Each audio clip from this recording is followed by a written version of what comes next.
Fala, queridos do oitavo ano! Mais uma aula de história aqui do professor, vídeo rapidinho para dar uma força para vocês na atividade dessa semana.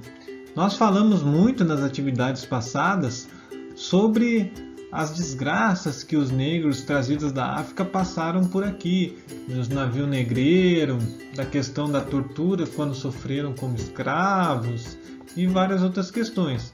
Mas também teve muita resistência por parte desses negros escravizados aqui. Eu estou falando, claro, dos quilombos. E o mais famoso desses quilombos é o Quilombo dos Palmares, que ficava lá onde hoje é o estado de Pernambuco, no Nordeste brasileiro. Na atividade dessa semana, vocês têm mais ou menos duas fases aí dos quilombos, além de como eles se organizavam. No primeiro texto ali tem quando era o Gangazumba, que era o comandante desse quilombo, e no segundo texto, depois que o Gangazumba é morto, tem a fase onde ele é comandado pelo Zumbi. E aí o Zumbi vai entrar em contato até com o rei de Portugal, tamanho a proporção que o Quilombo dos Palmares tomou, ameaçando até os colonizadores portugueses na época. Então vocês vão ler o texto com atenção e responder as questões que vêm na sequência. Que são essas aí. Primeira, como é organizado o Quilombo dos Palmares? Tem lá no texto, dá uma lidinha. A 2, como podemos diferenciar as maneiras que Ganga, o primeiro líder do Quilombo dos Palmares, e Zumbi, que é o segundo líder, lutaram pela liberdade. Os dois lutaram de maneiras um pouco diferentes assim, inclusive o Ganga acabou sendo morto por causa disso.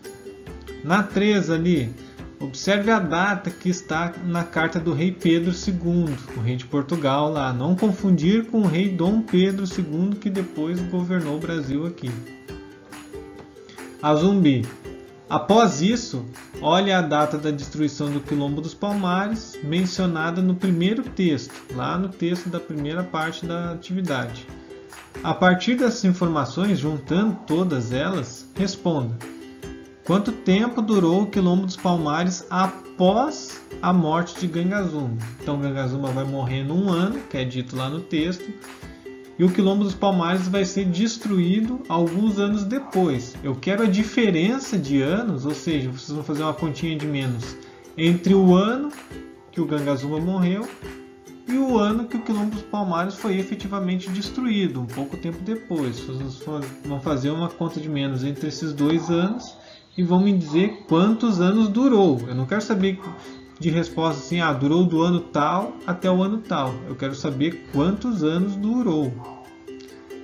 Questão B. De acordo com a data de destruição e a data em que o rei enviou a carta, destruição do Quilombo dos Palmares, e a data que o rei enviou a carta, você acha que Zumbi aceitou a proposta do rei de Portugal? O rei de Portugal vai fazer uma proposta para o Zumbi dos Palmares depois da morte do Gangazumba. E aí eu quero saber se o Zumbi, a partir do que aconteceu com o Quilombo dos Palmares, se ele aceitou ou não essa proposta. Certo? Qualquer dúvida, me chama lá no WhatsApp que eu ajudo vocês a fazer a atividade. Tchauzinho!